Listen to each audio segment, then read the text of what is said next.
বৈদ্যনাথ জ্যোতির্লিঙ্গের পেছনে একটি পৌরাণিক কাহিনী আছে, আপনারা তা শ্রবণ করুন। একদা রাক্ষসরাজ রাবণ হিমালয় পর্বতে গিয়ে শিবের দর্শন লাভের জন্য কঠিন তপস্যা করেন। এক এক করে নিজের মাথা কেটে শিবলিঙ্গে অর্পণ করতে শুরু করেন রাবণ। এভাবে নিজের 9টি মাথা সেখানে অর্পণ করে দেন লঙ্কাপতি। নিজের শেষ ও দশম মাথা কাটতে প্রস্তুত হলে শিব সেখানে উপস্থিত হন। রাবণের তপস্যায় প্রসন্ন শিব তার 9টি মাথা আগের মতোই জুড়ে দেন। তারপর রাবণকে বর চাইতে বলেন।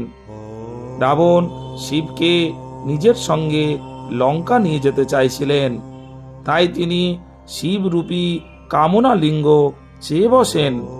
শিব রাবণের প্রার্থনা স্বীকার করেন, কিন্তু এর পাশাপাশি তিনি একটি শর্ত আরোপ করেন।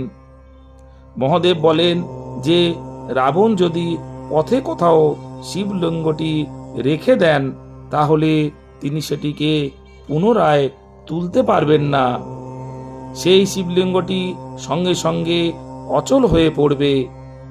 মহাদেবের শর্ত মেনে রাবণ শিবলিঙ্গ তুলে হাঁটতে শুরু করে, কিন্তু রাবণকে শিবলিঙ্গ লঙ্কায় নিয়ে যেতে দেখে সমস্ত দেবী দেবতারা চিন্তিত হয়ে পড়েন।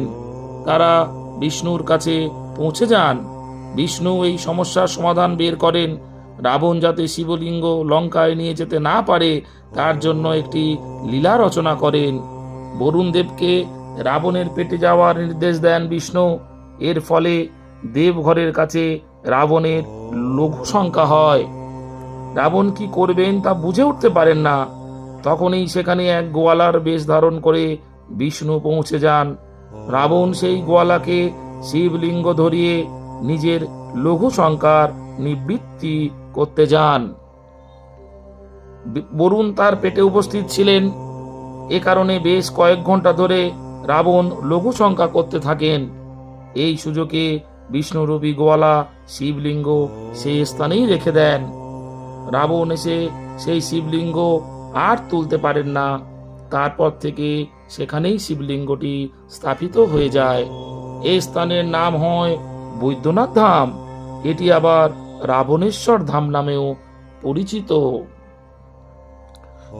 শিব মন্দিরে তার প্রিয় ত্রিশূল থাকে, কিন্তু বৈদ্যনাথ ধাম এমন এক মন্দির যেখানে পঞ্চশূল বর্তমান। নমস্কার।